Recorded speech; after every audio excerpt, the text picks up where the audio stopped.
நலமளிக்கும், நம்பிக்கை உயிர் கொடுக்கும். இது இயேசு கிறிஸ்துவுக்குள் பிரியமான என் சகோதர சகோதரிகளே, உங்கள் அனைவரும் இந்த நிமிட நட்சத்திரக்கு இயேசுவின் நாமத்தில் அன்போடு அழைக்கிறேன். நம்பிக்கை நலமளிக்கும், நம்பிக்கை உயிர் கொடுக்கும். கடவுள் மீது நாம் கொள்கிற நம்பிக்கை நலத்தை கொடுக்கும்.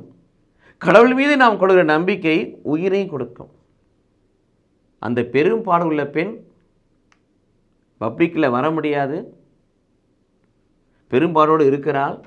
ஆனாலும் துணிவோடு கடவுள் நம்மை குணப்படுத்துவார். இவர் குணப்படுத்தக்கூடிய ஆற்றல் வல்லமை இயேசுவிடத்தில் உண்டு. ஆகவே அவர் கிட்ட போய் ஆண்டவரே குணப்படுத்துன்னு சொல்ல மாட்டேன், அவர் ஆடையிலே வல்லமை உண்டு என்று நம்பி, அவர் ஆடையிலே வல்லமை உண்டு என்று நம்பி, கெஞ்சாதபடி, மன்றாதபடி, யாசிக்காதபடி உள்ளத்தில் நம்பிக்கை கொண்டு, அவர் ஆடையில் வல்லமை உண்டு என்று உள்ளத்தில் நம்பிக்கை கொண்டு ஆடையை தொட்டால் நலத்தை பெற்றுக்கொண்டார். வல்லமை ஆடையிலிருந்து வெளியேறி அவளை சுகப்படுத்தியது என்று வாசிக்கிறோம் பிரியமானவர்களே. ஆக பெரும் பாடுள்ள பெண் இயேசு கிறிஸ்துவின் ஆடையில் வல்லமை உண்டு என்று நம்பினால், ஆண்டவரில் மட்டுமல்ல அவர் ஆடையிலும் வல்லமை உண்டு என்று நம்பினால் நலத்தை பெற்றுக்கொண்டார். அடுத்தது அதே நம்பிக்கை உயிரை கொடுக்கும். யாயின் மகள் சாக கிடக்கிறாள். ஆண்டவரே, என் மகள் சாக கிடக்கிறாள், நீர் வந்து அவள் மீது ஒரு கையை வையும், அவர் பிழைப்பான் என்று சொல்லுகிறார்.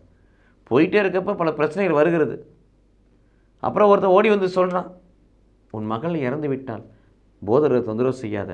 உடனே அவனை பார்த்து அவர் சொன்னார், நம்பிக்கை இழக்காதே, அஞ்சாதே, நம்பிக்கையோடு இருன்னு சொன்னார். வீட்டுக்கு போனார். சிறுமி கையை பிடிப்பதற்கு முன்பதாக அவள் சாகவில்லை, உறங்குகிறாள் என்று சொன்னாள். இவை எப்படி செவிச்சானோ அப்படியே கையை பிடித்து தலித்தாக எழுந்துட சொன்னான். இறந்து போன சிறுமி உயிரோடு எழுந்தாள். நம்பிக்கை. ஆண்டவரே என் மகள் மீது வந்து கையை வையின்னு சொன்னார். அப்படியே வந்து கையை பிடித்து எழுப்பினார். அவள் உயிர் பெற்றாள்.